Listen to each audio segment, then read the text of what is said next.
ಮಾನ್ಯ ಮುಖ್ಯಮಂತ್ರಿಗಳು 17ನೇ ಬಜೆಟ್ ಅನ್ನ ಮಂಡನೆ ಮಾಡ್ತಾರೆ. 4 ಲಕ್ಷ ಕೋಟಿಗೂ ಹೆಚ್ಚು ದೊಡ್ಡ ಪ್ರಮಾಣದ ಬಜೆಟ್ ಅಂತಕ್ಕಂಥದ್ದನ್ನ ತಿಳಿಸ್ತಾರೆ. ಆದ್ರೆ ಕೇವಲ ಬಜೆಟ್ ದೊಡ್ಡ ಪ್ರಮಾಣ ಆಗಿದ್ರೆ ಸಾಲದು. ಆ ಬಜೆಟ್ ಕೊಟ್ಟ ಏನು ನಮ್ಮ 7 ಕೋಟಿ ಕನ್ನಡಿಗರಿಗೆ ಯಾವ ರೀತಿ ನಾವು ಸ್ವಾವಲಂಬಿಗಳಾಗಿ ಅವರ ಬದುಕನ್ನ ಕಟ್ಕೊಡ್ತಕ್ಕಂಥದಕ್ಕೆ ಬಜೆಟ್ ನ ಪೂರಕವಾಗಿ ಉಪಯೋಗವನ್ನ ಮಾಡಬೇಕಾಗಿತ್ತು. ಅದರ ಬದಲಾಗಿ ಇವತ್ತು ನಮ್ಮ ರಾಜ್ಯದ ಜನತೆಗೆ ನಮ್ಮ ನಾಡಿನ ಮುಖ್ಯಮಂತ್ರಿಗಳಾಗ್ಲಿ ಅಥವಾ ರಾಜ್ಯ ಸರ್ಕಾರ ಆಗ್ಲಿ ಕೊಟ್ಟಿರತಕ್ಕಂಥ ಕೊಡುಗೆ ಏನಪ್ಪಾ ಅಂದ್ರೆ, ಕಳೆದ 3 ವರ್ಷದಿಂದ ನಿರಂತರವಾಗಿ ಪ್ರತಿ ವರ್ಷವೂ ಕೂಡ 1 ಲಕ್ಷ ಕೋಟಿಯಷ್ಟು ಸಾಲದ ಹೊರೆ ಇವತ್ತು ಪ್ರತಿಯೊಬ್ಬ ನಾಗರಿಕನ ಮೇಲೆ, ಕನ್ನಡಿಗನ ಮೇಲೆ ಆ ಒಂದು ಹೊರೆಯನ್ನ ಹೊರಿಸಿರ್ತಕ್ಕಂಥದ್ದು ಬಹುಶಃ ಈ ರಾಜ್ಯ ಸರ್ಕಾರದ ಒಂದು ದೊಡ್ಡ ಕೊಡುಗೆ. ಮಾನ್ಯ ಮುಖ್ಯಮಂತ್ರಿಗಳು 17ನೇ ಬಜೆಟ್ ಅನ್ನ ಮಂಡನೆ ಮಾಡ್ತಾರೆ. 4 ಲಕ್ಷ ಕೋಟಿಗೂ ಹೆಚ್ಚು ದೊಡ್ಡ ಪ್ರಮಾಣದ ಬಜೆಟ್ ಅಂತಕ್ಕಂಥದ್ದನ್ನ ತಿಳಿಸ್ತಾರೆ. ಆದ್ರೆ ಕೇವಲ ಬಜೆಟ್ ದೊಡ್ಡ ಪ್ರಮಾಣ ಆಗಿದ್ರೆ ಸಾಲದು.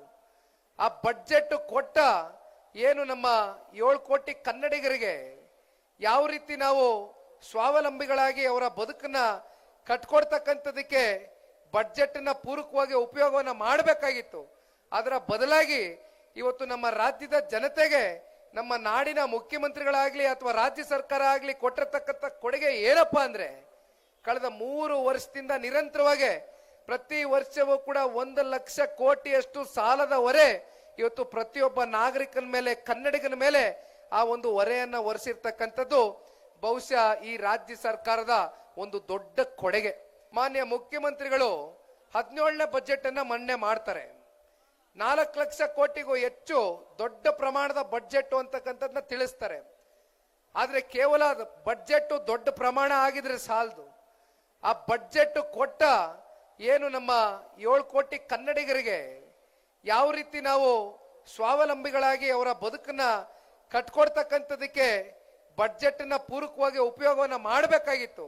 ಅದರ ಬದಲಾಗಿ ಇವತ್ತು ನಮ್ಮ ರಾಜ್ಯದ ಜನತೆಗೆ ನಮ್ಮ ನಾಡಿನ ಮುಖ್ಯಮಂತ್ರಿಗಳಾಗ್ಲಿ ಅಥವಾ ರಾಜ್ಯ ಸರ್ಕಾರ ಆಗ್ಲಿ ಕೊಟ್ಟಿರತಕ್ಕಂಥ ಕೊಡುಗೆ ಏನಪ್ಪಾ ಅಂದ್ರೆ, ಕಳೆದ 3 ವರ್ಷದಿಂದ ನಿರಂತರವಾಗಿ ಪ್ರತಿ ವರ್ಷವೂ ಕೂಡ 1 ಲಕ್ಷ ಕೋಟಿಯಷ್ಟು ಸಾಲದ ಹೊರೆ ಇವತ್ತು ಪ್ರತಿಯೊಬ್ಬ ನಾಗರಿಕನ ಮೇಲೆ, ಕನ್ನಡಿಗನ ಮೇಲೆ ಆ ಒಂದು ಹೊರೆಯನ್ನ ಹೊರಿಸಿರ್ತಕ್ಕಂಥದ್ದು ಬಹುಶಃ ಈ ರಾಜ್ಯ ಸರ್ಕಾರದ ಒಂದು ದೊಡ್ಡ ಕೊಡುಗೆ.